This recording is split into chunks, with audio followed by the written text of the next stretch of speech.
Ayo, segera download Quran Tadabbur, tafsir dalam genggaman Anda.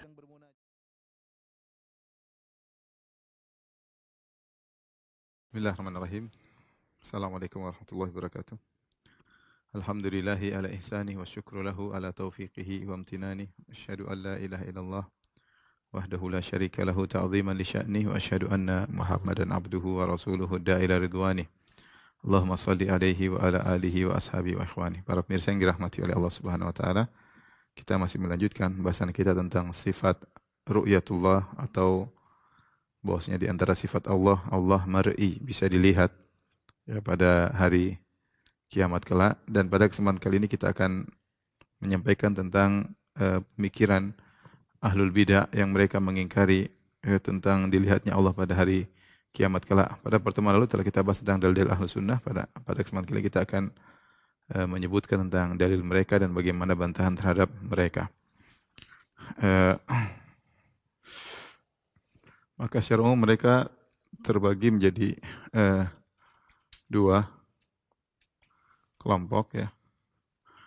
Yang pertama adalah yang menafikan bahwa Allah bisa dilihat, atau kata mereka Allah tidak bisa dilihat baik di dunia maupun di akhirat. Yang kedua, Allah dilihat di akhirat tapi tanpa berhadapan. Adapun yang pertama adalah pendapat Al-Mu'tazilah, kemudian diikuti oleh Ar-Rafidhah sebagaimana disebut oleh Ibnul Mutahhir dalam bukunya. Kemudian diikuti Al-Khawarij ya. Mereka juga menolak Allah bisa dilihat di dunia dan Allah juga tidak bisa dilihat di akhirat. Ya, adapun yang ini adalah pendapat dari Al-Asy'ariyah, kemudian dan Al-Maturidiyah. Abu Hasan Al-Maturidi dalam bukunya juga menyampaikan hal ini. Kita bahas dulu tentang Mu'tazilah. Ya. Maka ada dua hal yang ingin kita bahas. Yang pertama, sebab mereka menolak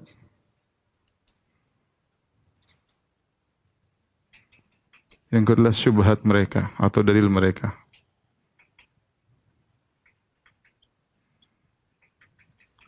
Adapun sebab penolakan mereka terhadap Allah bisa lihat di akhirat, maka ada dua sebab. Yang pertama, kata mereka, kalau Allah bisa dilihat,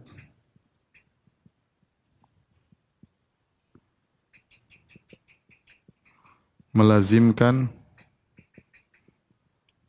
Allah itu jisim. Dan jisim adalah sifat muhdats atau makhluk. Yang pertama. Yang kedua, kalau Allah dilihat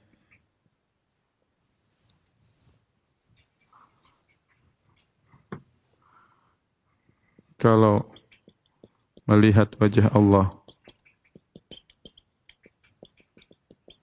menimbulkan kelezatan,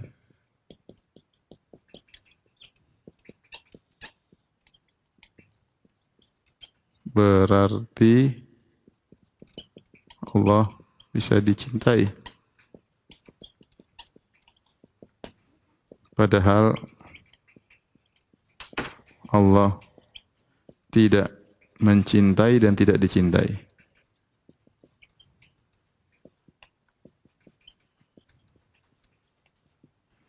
Taib, ini dalil mereka ya, bahwasanya jika Allah bisa dilihat, melazimkan Allah itu jisim, dan jisim adalah sifat muhdats, dan berarti Allah itu makhluk ya. Berarti Allah itu makhluk. Dan tentunya ini tidak benar ya, bahwasanya tidak ada kaitannya bahwasanya sesuatu yang dilihat berarti dia makhluk ya.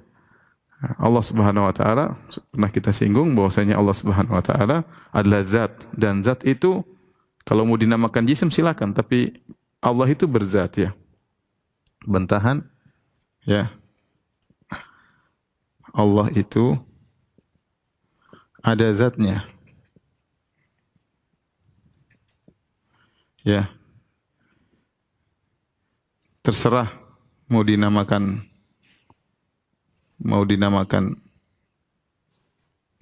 jisim. Jika dinamakan dengan jisim,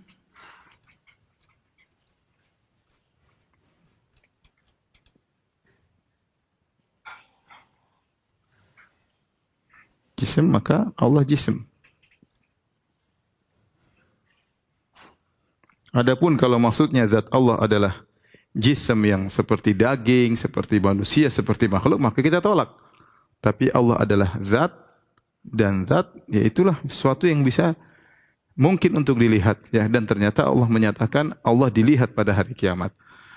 Justru secara kalau kita pakai logika, bantahan logika ya. Jadi kalau zat tersebut dinamakan jisim oleh Mu'tazilah, kita bilang Allah berjisim. Yang kedua logika ya. Ya. Kita melihat ya. Kita melihat hal-hal yang wujud. Yang wujud berupa warna, berupa benda, banyak yang kita lihat ya. Kita melihat banyak hal-hal yang wujud ya. Kemudian sesuatu yang tidak ada tidak kita lihat.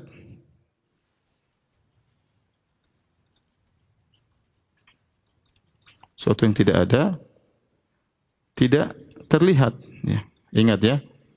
Memang benar ada benda-benda yang wujud yang tidak terlihat. Ya. Seperti suara, ya ada, kita tahu suara tapi tidak kelihatan ya. Tetapi sesuatu yang tidak ada tidak terlihat. Sekarang banyak benda-benda yang ada terlihat, dan sesuatu yang tidak terlihat, sesuatu yang tidak ada pasti tidak terlihat karena dia tidak ada, apa yang mau dilihat. Ya. Nah, kalau begitu sesuatu yang wujud mungkin untuk terlihat. Buktinya kita lihat banyak sekali benda-benda yang wujud dan terlihat karena dia ada zatnya. Ada zatnya. Sementara sesuatu yang tidak ada pasti tidak terlihat. Sesuatu yang tidak ada pasti tidak terlihat. Nah, tidak mungkin kita mau menyamakan sesuatu yang ada dan sesuatu yang tidak ada pada poin tidak terlihat. Pada poin tidak terlihat. Kalau kita menyamakan bahwasanya sesuatu yang wujud dengan sesuatu yang tidak ada pada perkara yang tidak terlihat, maka tidak ada istimewanya sesuatu yang wujud dengan yang tidak wujud. Gampangannya saya ingin mengatakan bahwasanya kalau perkara yang wujud rata-rata mungkin untuk dilihat, ya, zat itu rata-rata bisa dilihat ya, rata-rata bisa dilihat. Kalau tidak terlihat mungkin karena ketidakmampuan kita untuk melihat, mata kita tidak bisa melihat, tapi dia sebenarnya bisa terlihat. Ya, mau kita bilang mikroba, mau kita bilang virus, mau kita bilang jin, sebenarnya bisa terlihat, cuma kita tidak mampu untuk melihat. Tapi kemungkinan untuk dilihat ada karena dia sesuatu yang wujud. Nah, dan Allah jadi terlihat itu suatu yang sifat sempurna, suatu sifat sempurna yang menunjukkan keberadaan, eksistensi suatu itu dia bisa terlihat. Ya, oleh karenanya, karena Allah yang maha wujud, maka dia lebih utama untuk terlihat. Kita bicara secara akal ya. Ini secara akal bahwasanya karena Allah maha wujud maka dia lebih berhak untuk terlihat. Namun kita tidak bisa melihat, kenapa? Karena ketidakmampuan kita. Karena ketidakmampuan kita, banyak hal tidak bisa kita lihat. Tidak bisa lihat virus, tidak bisa lihat jin, tidak bisa lihat malaikat. Ternyata jin mungkin anjing bisa lihat. Ternyata malaikat bisa dilihat oleh ayam misalnya. Ya, ayam berkokok dalam hadis ya. Demikian juga kita tidak bisa melihat Allah karena ketidakmampuan kita, ya, ketidakmampuan kita untuk melihat. Tapi maksud saya sesuatu yang ada itu mungkin untuk terlihat. Karena Allah maha ada, maha wujud, maka kemungkinan dia untuk bisa terlihat semakin besar. Ya. Bukan sebaliknya, dibalik oleh mereka. Justru tidak terlihat adalah kesempurnaan. Ini salah dalam logika berpikir. Gimana tidak terlihat suatu kesempurnaan? Kalau gitu bedanya dengan, kalau gitu suatu yang tidak ada semakin sempurna. Saya ulangi, Mu'tazilah punya pemikiran, kalau terlihat berarti jism. Berarti Allah itu sempurna kalau tidak terlihat lah. Kita bilang bagaimana kita memuji Allah pada suatu yang dimiliki oleh suatu yang tidak ada. Bukankah suatu Adam, al-Adam maksudnya suatu tidak ada, tidak terlihat? Apakah kita memuji itu suatu tidak ada? Kenapa? Hebat, kenapa? Tidak terlihat loh. Suatu yang tidak ada juga tidak terlihat. Bagaimana Allah dipuji dari suatu sifat yang dimiliki oleh suatu ketiadaan? Suatu ketiadaan memiliki sifat tidak terlihat. Saya ulangi lagi, Mu'tazilah punya pemahaman di antara kesempurnaan sifat Allah adalah tidak terlihat, karena kalau terlihat adalah jism. Kita bilang ini pemikiran yang terbalik, justru kemungkinan terlihat itu adalah suatu kemuliaan dan kesempurnaan, menunjukkan eksistensi keberadaan sesuatu. Buktinya kita melihat banyak hal, kita tahu dia ada dengan kita melihatnya. Adapun banyak hal tidak bisa kita lihat bukan karena tidak ada, bisa dilihat tapi kita tidak mampu untuk melihat. Ya, oleh karena jika wujud mungkin untuk terlihat, maka Allah Maha Wujud, maka kemungkinan Allah untuk terlihat lebih kuat. Dan ternyata Allah kabarkan pada hari kiamat Allah dilihat. Sebab kedua, mereka menolak Allah terlihat pada hari kiamat, kata mereka, karena melihat wajah Allah dalam hadis-hadis menunjukkan kelezatan. Dan mereka menolak, kata mereka, Allah tidak mencintai dan Allah tidak bisa dicintai. Oleh karenanya, seperti pernah kita sampaikan kisah Ja'ad bin Dirham. Ja'ad bin Dirham, kenapa dibunuh oleh Khalid Al-Qasri? Kenapa? Karena dia mengatakan, Inna Allaha lam yukallim Musa wa lam yattakhidh Ibrahim khalila. Kata Ja'ad bin Dirham, Allah tidak pernah berbicara dengan Nabi Musa. Ya, karena kalau bicara berarti makhluk, berarti ada suara dan macam-macamnya.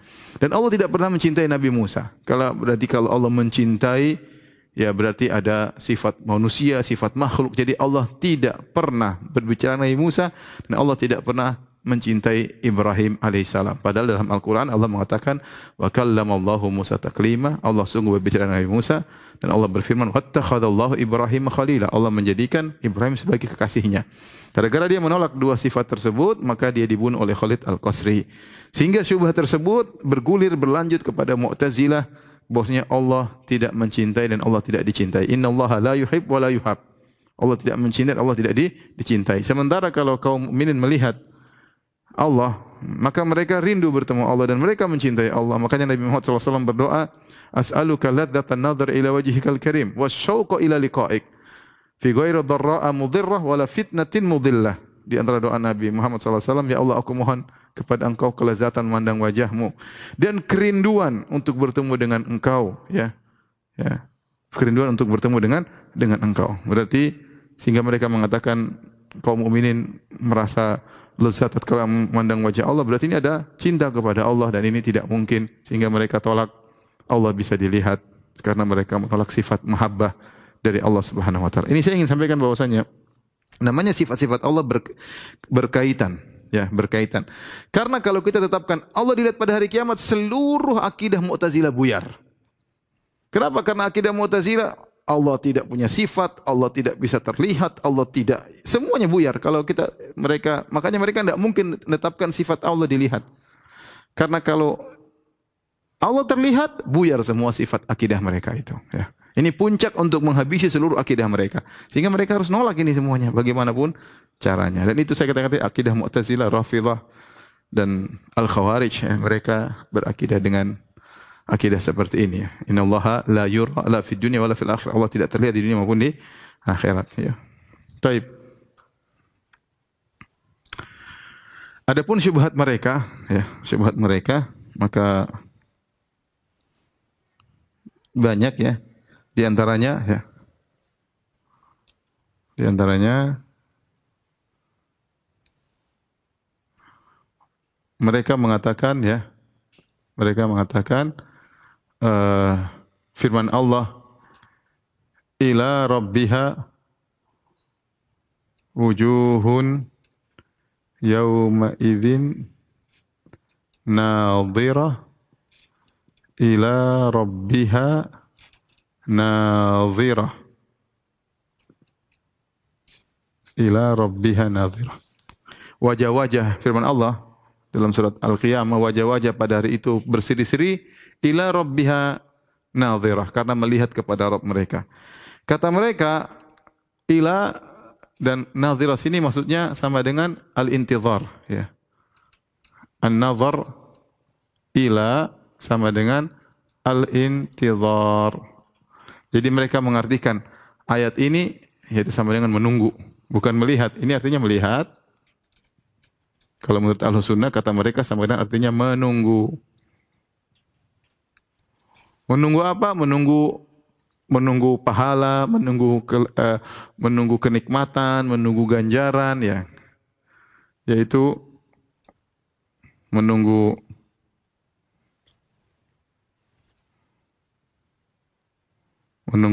ganjaran dan lain-lainnya, atau kelezatan, ya, dan lain-lainnya. Baik. Bagaimana bantahannya? Bantahannya, ya, kita bilang pertama mudah, sudah kita bahas pada pertemuan lalu. Yang pertama secara bahasa namanya an-nadhara ila, itu sama dengan melihat. Tidak ada kemungkinan yang lain secara bahasa. Unzuru ila thamarihi, kata Allah, lihatlah kepada buah-buahnya. Jadi namanya dalam Al-Quran banyak sekali an-nadhar ila, itu maknanya adalah melihat. Tidak mungkin diartikan dengan menunggu. An-nadhar ila. Di sini Allah menggunakan nadhar ila. Ila rabbiha nadhirah. Berarti artinya melihat. Tidak mungkin diartikan dengan menunggu secara bahasa. Datangkan secara bahasa an-nadhar ila artinya menunggu dan tidak akan didapatkan. Ya, kecuali dari syair-syair yang ditahrif atau dirubah, ya. Asalnya dalam buku bahasa semuanya an-nadhara ila artinya melihat, ya. Ya, artinya melihat, bukan menunggu. Kemudian yang kedua, kalau artinya menunggu,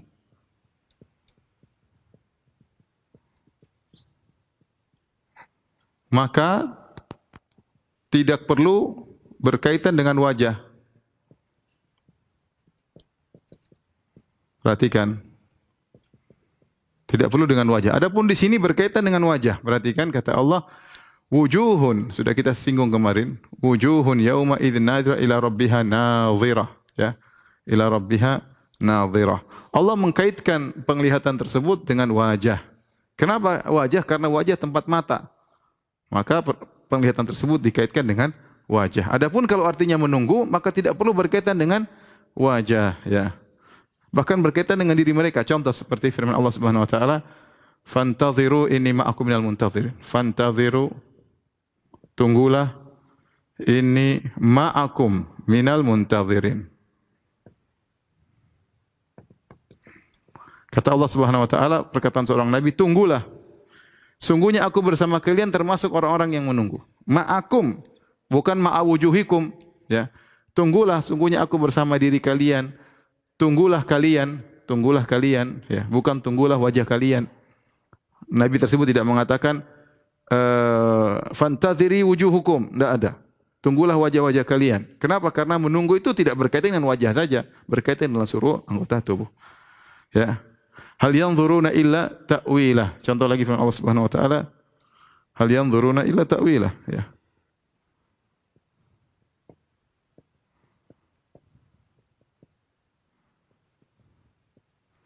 Maksud saya di sini tatkala artinya menunggu, ini artinya semua menunggu. Fantaziru, yanzurun, ini artinya menunggu, maka tidak dikaitkan dengan wajah.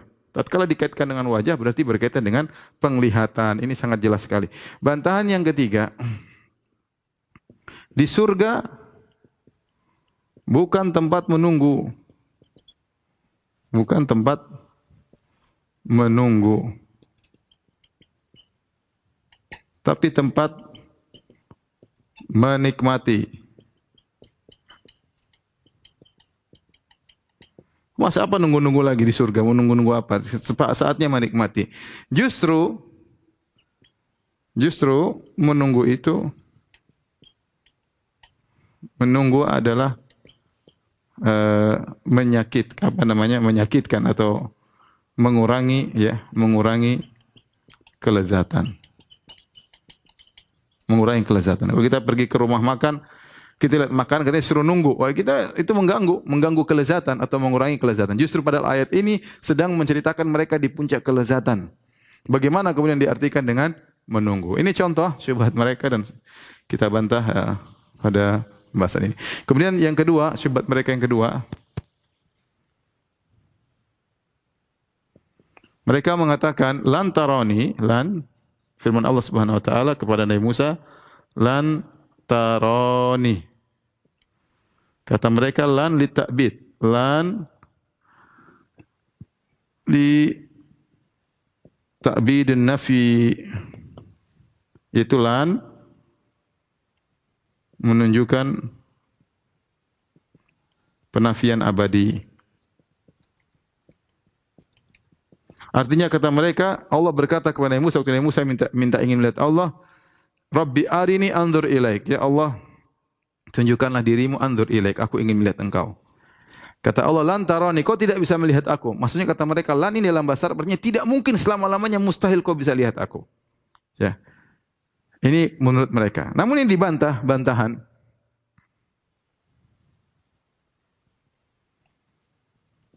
Pertama dikatakan, ya, lan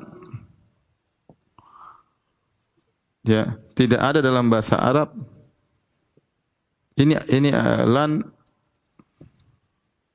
lan adalah penafian abadi. Lan penafian abadi merupakan bid'ah bahasa. Karena enggak ada yang mengatakan demikian. Enggak ada. Datangkan dalam kamus-kamus menunjukkan lan, menunjukkan penafian selama-lamanya. Enggak ada. Kecuali yang bikin kamus orang Mu'tazilah, ya.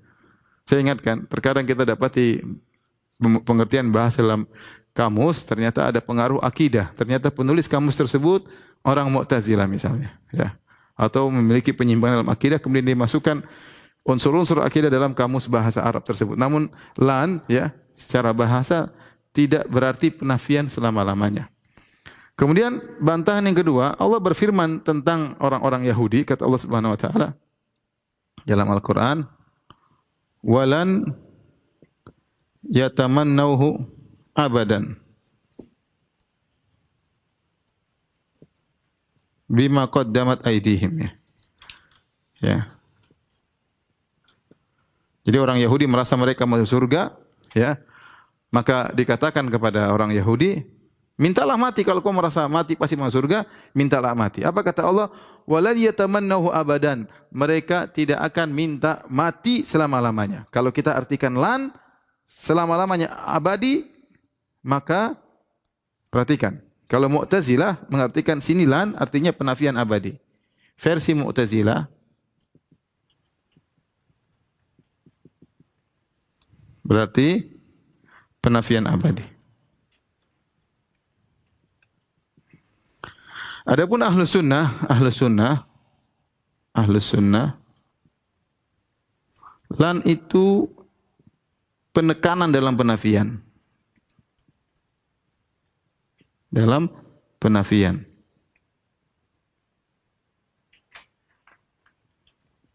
Namun tidak harus menunjukkan abadi.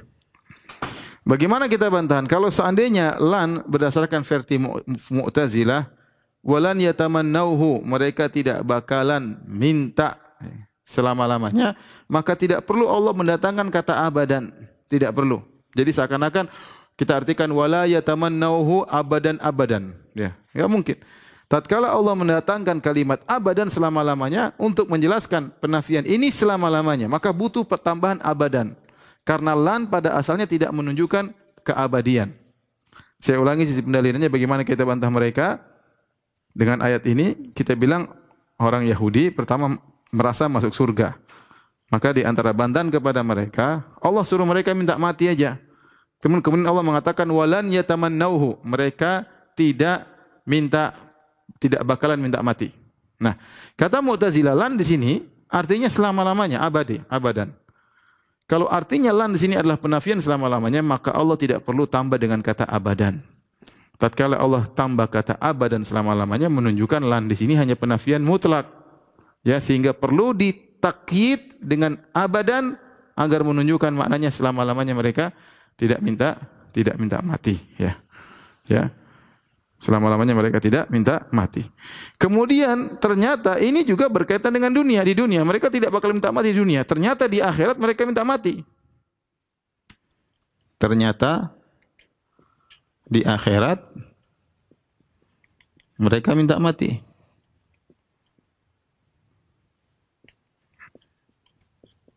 Dalam Al-Quran, wanadau ya Malik, wanadau ya Malik, liyaqdi alaina rabbuk. Yang artinya, mereka orang-orang kafir di akhirat kelak mereka berkata, ya Malik, wahai penjaga neraka, liyaqdi alaina rabbuk, minta agar Rabbmu matikan kami. Jadi mereka minta mati enggak? Mereka minta mati. Kalau lan di sini artinya selama-lamanya termasuk dunia dan akhirat, maka mereka di akhirat pun tidak bakalan minta mati. Ternyata mereka di akhirat minta mati. Itu menunjukkan bahwasanya lan tidak bersambung dunia dan akhirat. Dunia saja tidak selama-lamanya, apalagi disambung dengan akhirat, ya. Maka demikian juga Allah mengatakan lan taroni, maksudnya di dunia kau tidak akan melihat aku. Tidak nyambung ke akhirat. Tidak nyambung di akhirat.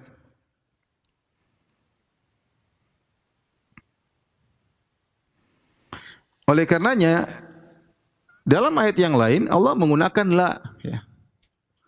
Wala yatamannawnahu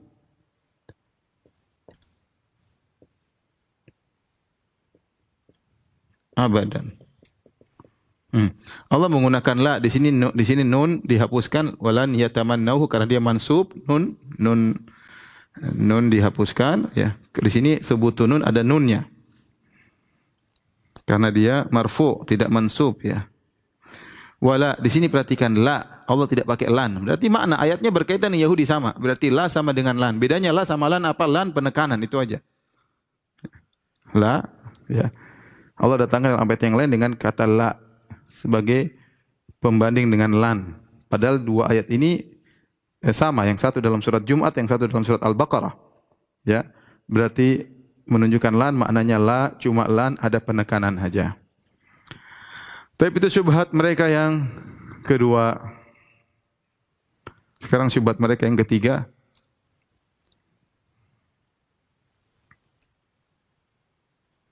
Mereka berdalil dengan firman Allah Subhanahu wa taala, la tudrikuhul absaru wa huwa yudrikul absar.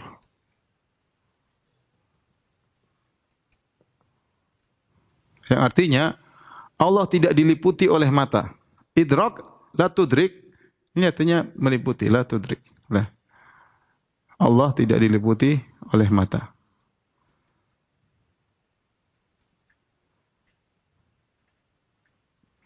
Oleh pandangan. Mereka mengatakan kalau gitu Allah nggak bisa dilihat. Ini ayat pujian, kata mereka, la tudrikul absar. Allah tidak bisa dilihat oleh mata, ya. Jadi mereka memahami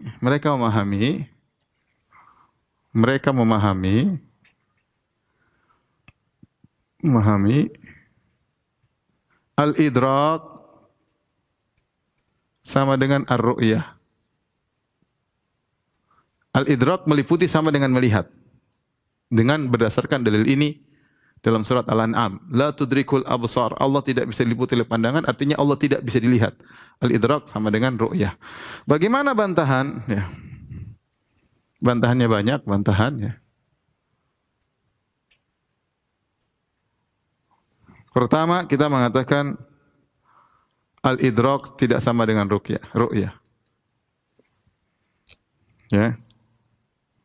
Al-idrak, ya. Al-idrak itu sama dengan ru'yah plus al-ihatah. Jadi melihat plus meliputi itu namanya idrak. Ya. Melihat plus meliputi. Melihat plus meliputi. Jadi al-idrak tidak sama dengan ru'yah. Al-idrak tidak sama dengan ru'yah. Bukan sekedar ru'yah.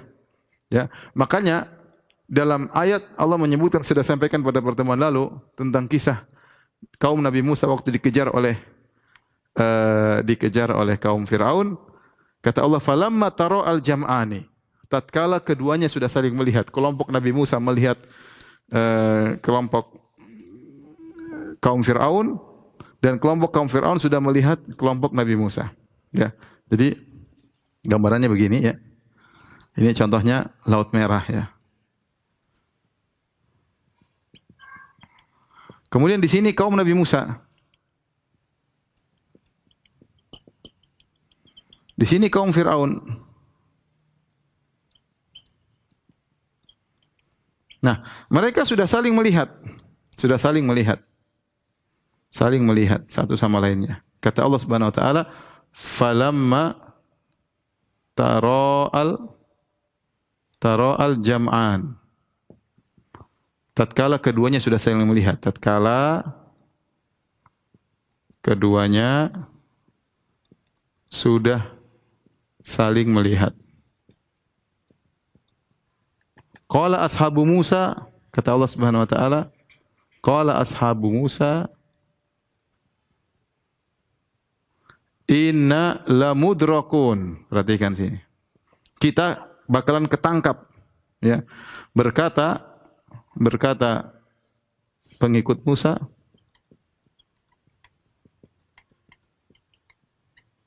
kita bakalan ketangkap. Kita akan ketangkap. Akan diliputi. Akan terkejar maksudnya. Atau tertangkap. Perhatikan di sini. Berarti mereka belum tertangkap. Ya, di sini lihat, ditetapkan taro'a saling melihat, sementara idrak belum. Berarti adanya ru'ya belum tentu ada idrak. Makanya ashabu Musa berkata, kita bakalan diidraki. Lihat sudah, saling melihat sudah. Saling melihat. Berkata kaum Nabi Musa, inna lamudrakun, kita bakalan diliputi, bakalan ditangkap. Berarti di sini Allah gabungan antara melihat dengan tidak idrak. Belum idrak. Berarti menyatakan ru'yah sama dengan idrak, itu tidak benar. Buktinya dalam ayat ini, ru'yah tidak melazimkan idrak. Makanya sudah saling melihat tapi belum ketangkap. Makanya kaum Nabi Musa mengatakan kita bakalan ketangkap. Bakalan yuhat bina, bakalan mudrakun, akan ditangkap idrak. Sementara mereka mengatakan ru'yah sama dengan idrak. Ini bantahan pertama, secara bahasa mereka keliru. Subhanallah, padahal orang-orang Mu'tazilah mereka pakar-pakar bahasa. Mereka ahli adab, mereka ahli lugha, ahli balaghah, tapi kalau sudah bicara tentang akidah mereka, mereka maksain bahasa. Tapi kalau mereka bicara tentang hal yang lain, secara bahasa sangat indah pembahasan mereka. Tapi kalau sudah bicara akidah, terkadang bahasa yang mereka ahlinya kemudian mereka menyelisihi. Ini bantahan pertama. Bantahan yang kedua, ya. Ayat ini Allah turunkan dalam rangka memuji Allah. Baik. Kalau diartikan Allah memuji dirinya dengan tidak terlihat, apa bedanya Allah dengan sesuatu yang tidak ada? Ya. Kalau Allah mengatakan saya terpuji, di antara pujian saya tidak terlihat, terus apa bedanya dengan virus corona tidak terlihat juga? Ya. Terpuji, ya. Apa bedanya dengan sesuatu yang tidak ada, tidak terlihat? Terpuji? Tidak, ya.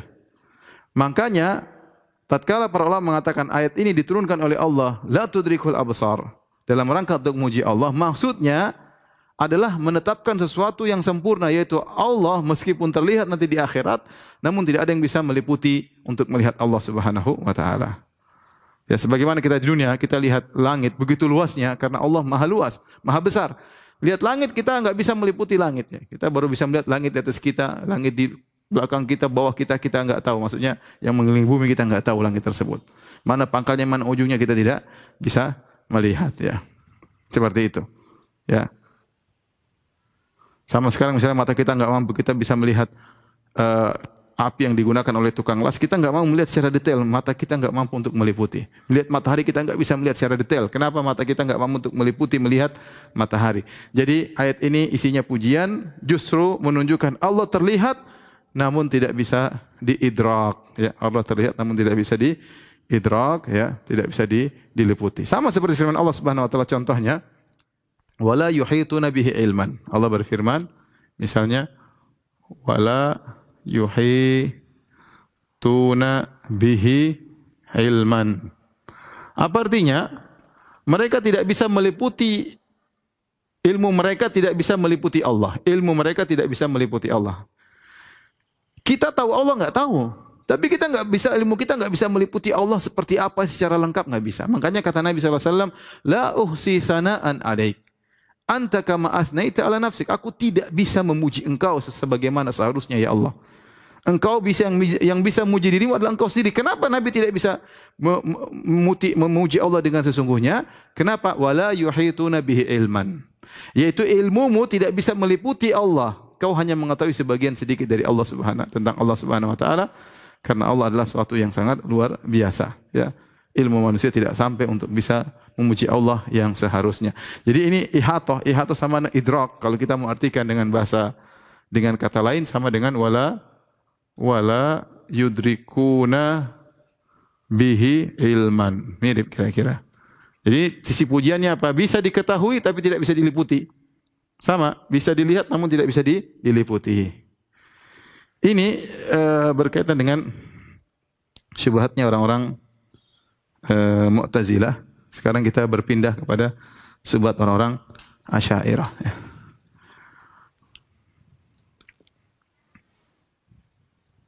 Saya hapus dulu yang ini.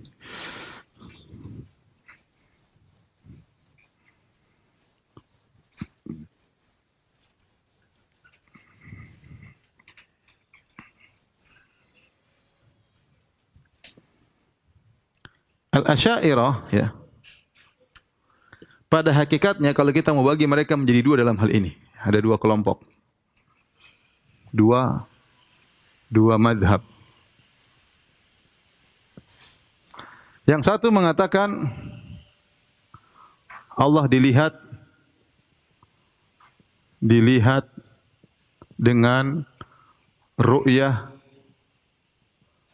basariyah, dengan mata.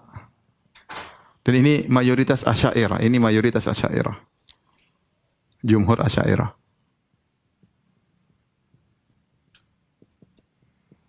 Yang kedua, Allah dilihat dengan ru'yah, atau kita kebalik di sini aja deh. Ini ru'yah, ini dengan hati, ya. Ru'yah qalbiyah.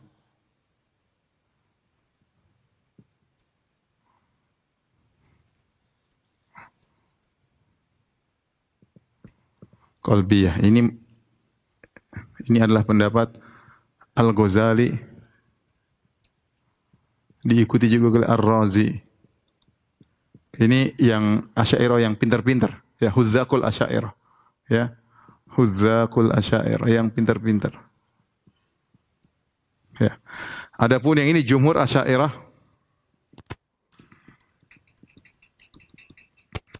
yaitu Allah dilihat dengan ru'yah basariyah. Allah dilihat di akhirat, maksudnya dilihat dengan ru'yah basariyah. Itu dengan mata. Cuma Allah dilihat dengan mata namun tanpa arah.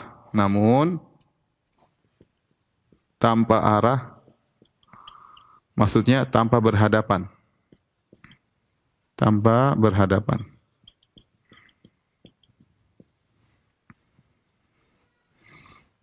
Taib.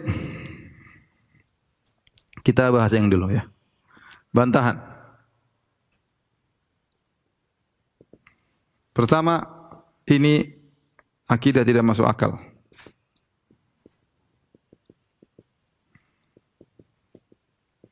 Karena namanya melihat dengan mata, ya, bukan dengan hati, ya, melihat dengan mata, pasti ada berhadapan. Pasti berhadapan dengan yang dilihat. Iya enggak? Pasti berhadapan dengan dilihat. Yang mana mata, ya pasti yang dilihat sini, ya. Kalau Ya gimana melihat tanpa berhadapan tuh mustahil. Mau melihat ente melihat dengan mata ya pasti depan ente. Mereka tidak mau bilang Allah dilihat di depan. Kenapa dilihat di depan? Berarti Allah diarah. Berarti dan itu mereka tolak. Karena Asy'ariyah apa mereka mengingkari uluwullah, ya. Asy'ariyah mengingkari uluwullah, ketinggian Allah. Kata mereka, Allah tidak di arah manapun atau jihah. Ya. Nah, kalau mereka bilang Allah dilihat dengan mata, berarti di arah depan berhadapan. Dan ini kata mereka enggak, Allah bisa lihat tapi tidak di hadapan mata. Terus bagaimana? Makanya akidah mereka enggak masuk akal dan mereka diejek oleh orang-orang Mu'tazilah. Di antaranya Zamakhsyari dalam kitabnya Al-Kasyaf ngejek mereka. Apa kata Zamakhsyari? La jama'atun sammau hawahum sunnatan. La jama'atun humrun la amri mukafah. Kata dia, ada sekelompok orang menamakan hawa nafsu mereka dengan sunnah, yaitu Asy'ariyah mengaku diri mereka ahlu sunnah. Mereka namakan hawa nafsu mereka, ngaku-ngaku ahlu sunnah, padahal itu hawa nafsu. La jama'atun humrun la umri mukafah. Sungguh mereka adalah himar yang diletakkan pelana di atasnya. Bahlul kata Zamakhsyari terhadap Asy'ariyah gara-gara akidah ini. Ya. Apa kata Zamakhsyari? Qad syabbahuhu bi khalqihi wa takhawwafu syuna al-wara wa tasattaru bil balkafah. Mereka telah menyamakan Allah dengan makhluk dengan mengatakan Allah bisa dilihat karena menurut Mu'tazilah kalau Allah bisa dilihat berarti seperti makhluk. Ini Zamakhsyari Mu'tazilah dalam tafsir Al-Kasyaf. Ya. Akhirnya mereka mengatakan wa tasattaru, mereka takut dicela oleh manusia, mereka mengatakan wa tasattaru bil balkafah, maka mereka menyembunyikan kekurangan mereka dengan mengatakan Allah dilihat tanpa tahu bagaimana caranya. Allah dilihat tanpa tahu bagaimana caranya. Kata mereka yang penting Allah bisa lihat pada hari kiamat kelak. Kaum mukminin berlezat-lezatan tetapi tidak di hadapan mata. Sebagaimana enggak masuk akal. Al-Qur'an turun dengan bahasa Arab. Perhatikan, Al-Qur'an turun dengan bahasa Arab dan semua orang namanya bahasa Arab melihat itu pasti di depan mata. Itu namanya melihat. Kalau tidak ada yang dilihat di depan, ya gimana melihat tidak di hadapan mata berarti bukan melihat secara bahasa. Oleh karenanya, subhanallah, masalah ru'yah dan masalah Allah di atas adalah amran mutalaziman. Kata Ibn Taimiyah rahimahullah ta'ala, wa ru'yah wa al-fawqiyah amrani mutalaziman. Bahwasanya melihat Allah dan Allah Maha Tinggi dua perkara yang saling melazimi. Tidak bisa ditetapkan, kalau ingin tetapkan dua-duanya, kalau ingin ditolak, tolak dua-duanya.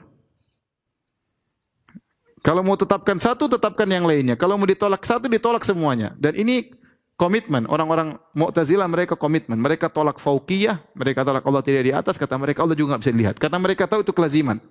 Mu'tazilah menolak fauqiyah, mereka juga menolak ru'yah. Asy'ariyah aneh, Asy'ariyah menetapkan ru'yah, menolak fauqiyah. Dan ini suatu yang tidak mungkin. Allah dilihat tapi tidak di hadapan, tidak ada berhadapan. Maka dibantah secara bahasa enggak masuk akal. Secara bahasa enggak masuk akal. Selain itu mereka juga mengatakan, ya, kita kan mengatakan taib.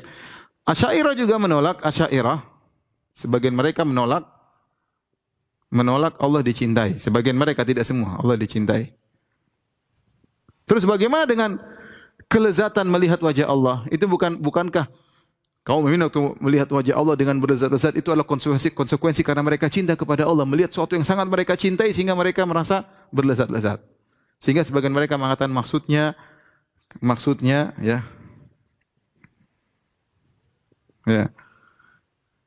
kelezatan tersebut bukan karena melihat Allah, bukan karena melihat wajah Allah.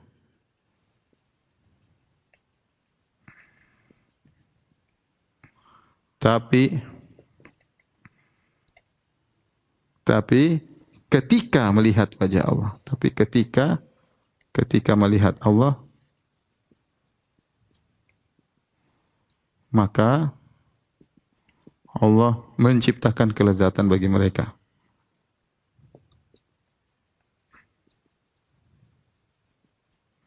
bagi penghuni surga. Penghuni surga. Coba takwil, takwil, takwil dan takwil terus. Kalau kita Ahlussunnah gampang. Sekarang mereka untuk menetapkan Allah dilihat saja banyak yang harus mereka takwil. Pertama, yang mereka takwil, Allah tidak di atas. Ahlussunnah mudah, hadisnya jelas. Kata Nabi, sahabat bertanya, "Ya Rasulullah, hal nara Rabbana?" Ya Rasulullah, kita bisa lihat Rabb kita enggak pada hari kiamat? Suatu yang mungkin mereka tanya.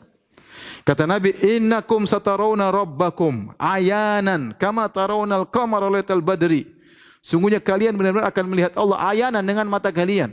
Kama tarawnal qamar, sebagaimana kalian melihat rembulan di malam bulan purnama. La tudamuna fi ru'yati, kata Nabi, kalian tidak berdesak-desakan untuk melihatnya. Kenapa lihat ke atas? Kalau lihat depan udah desak-desakan. Ada yang pendek enggak bisa lihat. Kata Nabi, kalian akan melihat dan kalian tidak perlu berdesak-desakan. Wala tudamuna fi ru'yati, kalian tidak akan berdesak-desakan, tidak akan memudaratkan dalam melihat Allah Subhanahu wa taala. Ahlussunnah jelas. Kemudian melihat wajah Allah, selesai. Melihat wajah Allah, kelezatan puncaknya. Mereka menetapkan Allah bisa dilihat, tapi kenapa mereka tidak tolak aja? Karena mereka mau tolak susah, karena ayat ada hadis mutawatir dan banyak di antara mereka juga ahlu hadis. Ahlu hadis, maka akhirnya mereka menetapkan Allah dilihat tapi dengan takwilan. Pertama, takwil pertama dilihatnya tanpa berhadapan. Takwilan kedua bukan berlezat-lezat tatkala melihat Allah, tapi ketika melihat Allah, Allah ciptakan kelezatan. Takwilan ketiga, wajah Allah enggak ada. Yang dilihat bukan wajah Allah, tapi zat Allah. Subhanallah. Semua ayat, semua hadis ditakwil ikut sesuai dengan keinginan mereka. Ahlussunnah selesai. Zahirnya apa susahnya? Apa susahnya? Ya. Maka saya bilang masalah ru'ya ini masalah puncak. Makanya saya sebutkan pada awal pengajian lalu, banyak ulama menjadikan sifat masalah Allah dilihat sebagai penutup dari masalah sifat. Karena inilah yang membedakan benar-benar. Karena kalau Allah bisa dilihat sebagaimana dalam hadis, sudah selesai akidah mereka di dunia, salah semua, ngawur semua. Akidah Mu'tazilah ngawur, akidah Asy'ariyah ngawur semua. Taib, di antara Asy'ariyah ada yang hudzaqul Asy'ariyah yang cerdas, yang tahu bahwasanya itu tidak masuk akal. Mereka ini sadar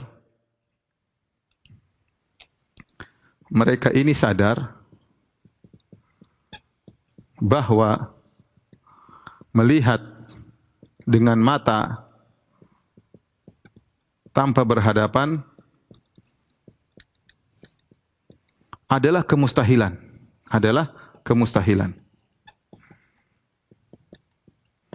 Akhirnya, dan ini pintar, Ghazali sama Ar-Razi, akhirnya mereka mengatakan bahwa yang dimaksud dengan melihat Allah adalah ziyadatul inkishaf.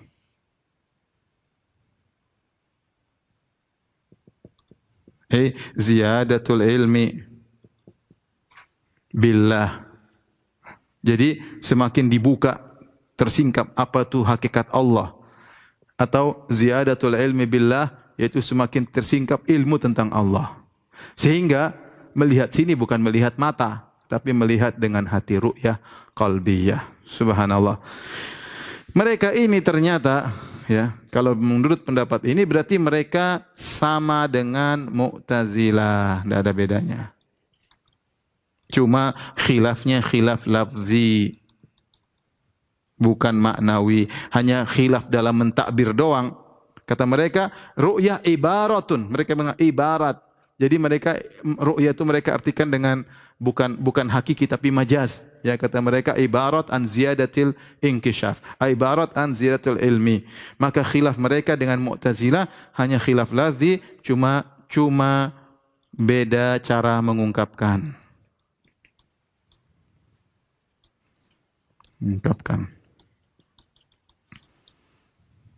Baik. Ini ya kira-kira tentang akidah Ahlussunnah wal Jamaah yang terbedakan dari akidah para penolak sifat baik Mu'tazilah maupun Asy'ariyah. Tolong di setting biar jelas, biar bisa dilihat sama para pemirsa. Ada sedikit saya mau lanjutkan sedikit lagi insyaallah taala.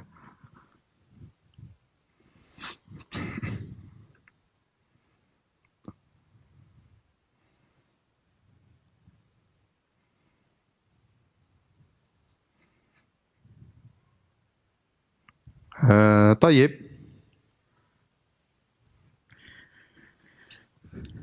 Ada pembahasan disebut oleh para ulama ya tentang masalah apakah Allah dilihat oleh orang-orang kafir pada hari kiamat di padang mahsyar. Ya. Makanya ada khilaf, namun khilaf ini tidak terlalu penting karena hanya sedikit dari para ulama terdahulu yang membahas karena dia bukan pembeda yang mencolok antara akidah Ahlussunnah Ahlul Bidah ya. Namun dibahas oleh sebagian ulama dan ini pernah terjadi perselisihan besar di zaman Ibn Taimiyah rahimahullah taala sampai mereka menulis surat tentang khilaf dalam masalah akidah. Dan ini juga dalil bahwasanya terkadang dalam masalah akidah yang merupakan furu' al-akidah, bukan intinya tapi cabang-cabang, maka tidak membuat seorang keluar dari Ahlussunnah atau tidak karena itu masalah yang pelik yang dalilnya tidak begitu jelas. Seperti contohnya apakah orang-orang kafir melihat Allah pada hari kiamat? Maka ada tiga pendapat. Pendapat pertama mengatakan mereka tidak melihat sama sekali. Pendapat kedua ya mereka melihat semuanya. Pendapat ketiga memperinci bahwasanya yang kafir zahir dan batin tidak melihat, tapi yang zahir kafir batin saja munafik melihat. Ya, datang dalam hadis fayatihim rabbuhum ya dalam surat alladzi ya'rifunaha, maka Allah datang kepada mereka dalam surat dalam bentuk yang mereka kenal ya. Tapi kata para ulama, kalaupun orang-orang munafik melihat Allah pada hari kiamat kelak, kemudian mereka disuruh sujud, mereka tidak mampu, dan zahir hadis demikian, hadis panjang Abu Sa'id Al-Khudri pernah kita singgung. Maksudnya bukan melihat dengan kelezatan, tapi ru'yatut ta'rif. Kata para ulama, Allah memperlihatkan dirinya sekedar untuk mereka mengenal inilah Allah, karena mereka bakalan disuruh sujud dan mereka tidak mampu untuk sujud. Ya, mereka tidak mampu untuk sujud. Ya. Jadi kalaupun melihat bukan melihat taladzuz seperti orang penghuni surga melihat wajah Allah pada hari kiamat, tapi melihat dalam bentuk yang Allah tampakkan agar mereka kenal itulah Tuhan yang mereka ya ternyata mengkufuri Tuhan tersebut dengan batin mereka pada waktu di dunia. Ini permasalahan pertama. Permasalahan kedua mengenai masalah melihat apakah Nabi SAW melihat Allah tatkala di Sidratul Muntaha. Jawabannya bahwasanya tidak, karena dalam hadis dalam Sahih Muslim kata Nabi SAW, ta'allamu annahu lan yara kata Nabi lan yara ahadum minkum rabbahu hatta yamuta, atau maknanya seperti itu. Nabi menggunakan kata lan. Ketahuilah bahwasanya salah seorang dari kalian tidak akan melihat Allah sampai dia meninggal. Artinya kalau dia setelah meninggal dia mungkin melihat Allah Subhanahu wa taala. Hadis sahih riwayat Al-Imam Muslim dalam sahihnya. Sehingga tidak seorang pun bisa melihat Allah, ya. Termasuk Nabi, waktu Nabi naik ke Sidratul Muntaha, sudah dekatnya Allah berbicara dengan Allah Subhanahu wa taala, sampai para sahabat berselisih, Allah bisa dilihat atau Nabi lihat Allah atau tidak. Jadi maksud saya, tatkala para sahabat berselisih, Nabi melihat Allah atau tidak menunjukkan melihat Allah sesuatu yang sangat mungkin. Kalau ternyata melihat Allah, ini poin penting nanti bisa ditambahkan ya. Kalau melihat Allah sesuatu yang mustahil, tidak mungkin para sahabat berselisih. Tatkala para sahabat berselisih, apakah Nabi melihat Allah atau tidak? Berarti suatu yang mungkin, meskipun tidak terjadi. Ya. Sama waktu sahabat bertanya, hal naro Rabbana, apa kita bisa melihat Rabb kita? Berarti para sahabat ngerti itu mungkin dan ternyata di hari kiamat dilihat. Waktu Nabi ditanya dalam hadis Abu Dzar, apakah hal ra'aita rabbak? Apakah kau melihat Rabbmu? Kata Nabi, nurun anna arahu. Ada cahaya, bagaimana aku bisa melihat? Ada hijab. Dalam riwayat ra'aitu naron, aku melihat cahaya nur. Ya, tidak bisa aku melihat Allah ya. Jadi ada cahaya yang menghalangi antara Nabi dengan Allah, itu hijab Allah Subhanahu wa taala. Adapun riwayat dari Ibnu Abbas terkadang mengatakan Allah tidak dilihat, dalam riwayat yang lain Ibnu Abbas mengatakan Allah dilihat oleh Nabi, maksudnya ru'yah qalbiyah. Dilihat oleh Nabi dengan ru'yah qalbiyah. Ini pembahasan satu pembahasan. Pembahasan berikutnya, apakah Nabi melihat Allah dalam mimpi? Datang dalam hadis Rasulullah SAW mengatakan ra'aitu rabbi fi ahsani surah. Aku melihat Allah dalam bentuk yang terindah. Ya, ini sebagian orang mereka berdosa senama Ibnu Taimiyah, kata mereka Ibnu Taimiyah mengatakan Nabi melihat Allah dalam bentuk seorang pemuda yang tampan. Ya, berarti Ibnu Taimiyah musyabbiha. Ini ngawur, ini dusta luar biasa. Saya enggak tahu orang-orang seperti ini gimana hari kiamat berdosa senama Ibnu Taimiyah. Ibnu Taimiyah tidak mengatakan demikian, kemudian mereka mengkafirkan Ibnu Taimiyah. Bagaimana mereka nanti nasib mereka di akhirat kalau Ibnu Taimiyah menuntut kepada Allah untuk mengambil seluruh atau mengambil pahala-pahala mereka, pahala puasa mereka, pahala salat mereka. Gimana kita berdosa sama para ulama? Ibnu Taimiyah ini yang saya bahas, Ibnu Taimiyah bantah Mu'tazilah, bantah Asy'ariyah, bantah kesyirikan, membantah tasbih mengatakan, kemudian dikatakan Ibnu Taimiyah mengatakan Nabi melihat Allah dalam bentuk seorang pemuda yang tampan. Ya, ini kedustaan terhadap Ibnu Taimiyah rahimahullahu taala. Perlu saya ingat karena tersebar di sebagian medsos ada pernyataan demikian. Dan subhanallah saya khawatir mereka ini repot pada hari kiamat kelak. Yang benar maksudnya dalam hadis datang, ra'aitu rabbi fi ahsani surah. Aku melihat Allah pada bentuk yang terindah. Itu konteksnya ketika Nabi dalam mimpi melihat Allah. Sehingga para ulama bahas, apakah mungkin seorang melihat Allah pada dalam mimpinya? Jawabannya pendapat Imam Ahmad, mungkin seorang melihat Allah dalam mimpinya. Tetapi yang dia lihat itu bukan bentuk sesungguhnya, tapi menggambarkan keimanannya. Seperti Nabi Yusuf alaihissalam ketika bermimpi, inni ra'aitu ahada asyara kaukaba wasyamsa wal qamara ra'aituhum li sajidin. Ya, aku melihat, kata Nabi Yusuf alaihissalam, aku melihat matahari, rembulan, 11 bintang sujud kepada aku, ya. Bukan berarti kenyataannya bintang akan sujud kepada dia, tapi itu adalah gambaran bahwasanya akan ada orang-orang besar yang sujud kepada dia, maksudnya ayah, ibunya dan 11 saudaranya. Sama seperti raja bermimpi sab'a baqaratin simanin ya'kuluhunna sab'un ijaf wa sab'a sumbulatin khudrin ukhra yabisat. Bahwasanya ada 7 gemuk sapi dimakan oleh 7 sapi kurus, kemudian ada 7 bulir yang hijau dengan yang kering. Maksudnya bukan itu kenyataannya, tapi itu gambaran tentang musim kemarau, musim panas, karena namanya mimpi ada munasabah, ada keterkaitan, tapi bukan itu yang sesungguhnya. Maka demikian kata para ulama, dijelaskan oleh Taimiyah, tatkala Nabi melihat Allah dalam bentuk yang terindah, bukan berarti Nabi melihat zat Allah, bukan. Ini dijelaskan oleh Taimiyah. Bahwasanya mimpi tersebut bukan berarti Nabi melihat zat Allah, tetapi melihat tentang keimanan. Karena Nabi imannya tertinggi, maka dia melihat bentuk yang terindah. Dia melihat bentuk yang terindah, tapi bukan zat Allah yang dilihat. Karena mimpi lain halnya dengan alam nyata. Baik, terakhir saya bacakan perkataan Ibnu Taimiyah, ya, karena kita selesai dari Aqidah Wasithiyah. Aqidah Wasithiyah syarahnya ada 2 jilid, ya. Jilid pertama berkaitan dengan atau ada 2 bagian. Bagian pertama berkaitan dengan ayat-ayat. Dan ini kita sudah selesai dari ayat-ayat berkaitan dengan sifat-sifat. Pada pertemuan berikutnya kita akan masuk dalam hadis-hadis. Ya. Di penghujung bagian ayat-ayat, maka Ibnu Taimiyah mengatakan wa hadzal bab fi kitabillahi katsir dalam Aqidah Wasithiyah. Dan bab ini dalam Al-Qur'an banyak. Artinya bab tentang sifat-sifat Allah, kalau kita mau cari tentang ayat-ayat sifat-sifat Allah dalam Al-Qur'an banyak, ya. Banyak. Bukan hanya yang disebut oleh Ibnu Taimiyah, tapi banyak sekali. Man tadabbaral Qur'ana taliban lil huda minhu, ya. Tabayyana lahu turuqul haq. Barang siapa yang mentadabburi Al-Qur'an dalam rangka mencari hidayah, maka dia akan nampak jalan kebenaran. Bukan baca Quran untuk mencari takwil. Bukan baca Al-Quran sudah punya akidah baru baca Al-Quran baru mentakwil, tidak. Tapi dia benar-benar baca Al-Quran tanpa ada background sebelumnya, tanpa ada filsafat sebelumnya, tanpa ada syubhat sebelumnya. Dia baca secara normal saja, maka dia akan dapat hidayah.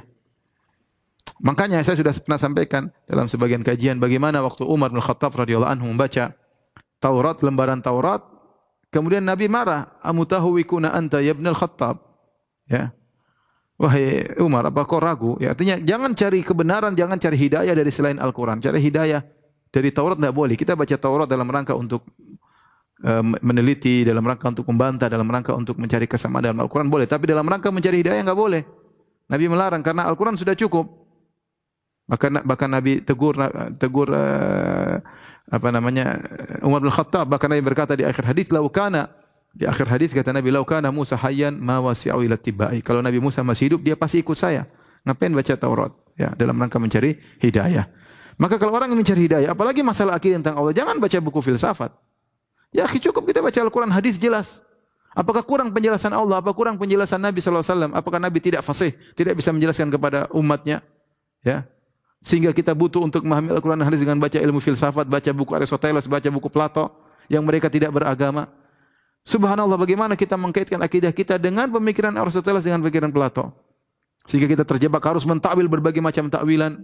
Seakan-akan Nabi tidak pandai menjelaskan. Seakan-akan Allah tidak pandai menjelaskan. Makanya, kata Ibnu Taimiyah, "Faman tadabbaral Qur'an taliban lil huda minhu." Barang siapa yang mentadabburi Al-Qur'an mencari hidayah, tabayyana lahu tariqul haq, maka dia akan mendapatkan jalan kebenaran, jalan kebenaran. Taib, demikian kita selesai dari pembahasan bagian pertama dari kitab Aqidah Wasithiyah tentang ayat-ayat. Insyaallah pada pertemuan berikutnya kita akan bahas tentang hadis-hadis yang berkaitan sifat-sifat Allah Subhanahu wa taala. Demikian, kurang lebihnya saya mohon maaf. Subhanakallah bihamdik asyhadu an la ilaha illa anta astaghfiruka wa atubu ilaik. Assalamualaikum warahmatullahi wabarakatuh.